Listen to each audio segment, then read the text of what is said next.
Class 7 Hindi lesson 2। कल मैं आपको सियाराम शरण गुप्त जी द्वारा लिखी गई कहानी काकी का अतिलघुत्तरीय प्रश्नोत्तर और लघुत्तरीय प्रश्नोत्तर लिखवाई थी। तो चलिए आज मैं आपको लिखवाती हूँ इसी कहानी का दीर्घोत्तरीय प्रश्नोत्तर। तो देखिए, दीर्घोत्तरीय प्रश्न। दीर्घोत्तरीय प्रश्न का आपका फर्स्ट क्वेश्चन है, भोला की बात सुनकर श्यामू गंभीर क्यों हो गया?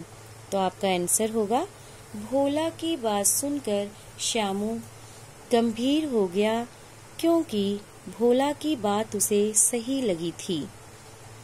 नेक्स्ट क्वेश्चन, आपका नेक्स्ट क्वेश्चन है, माँ की मृत्यु के पश्चात श्यामू की मानसिक स्थिति का चित्रण कीजिए।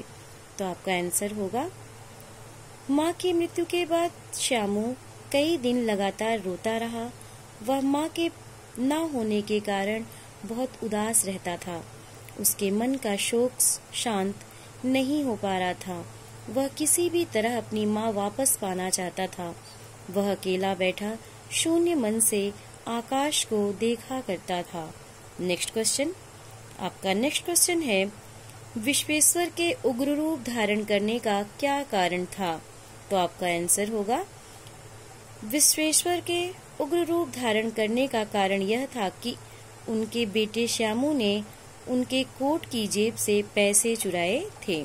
एक बार फिर से क्वेश्चन देख लीजिए, विश्वेश्वर के उग्र रूप धारण करने का क्या कारण था? तो आपका आंसर होगा, विश्वेश्वर के उग्र रूप धारण करने का कारण यह था कि उनके बेटे श्यामू ने उनके कोट की जेब से पैसे चुराए थे।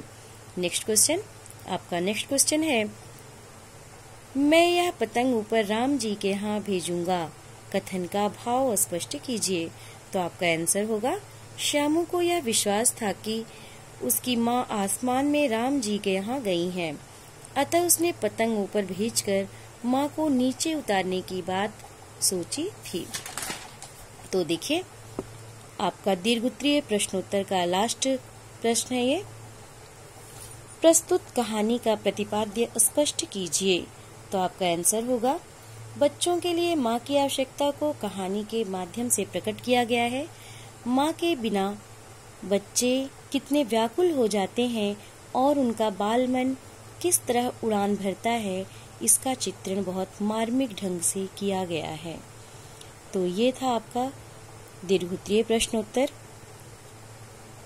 तो आज आपका होमवर्क है दीर्घोत्तरीय प्रश्नोत्तर, कॉपी में लिखना और याद करना।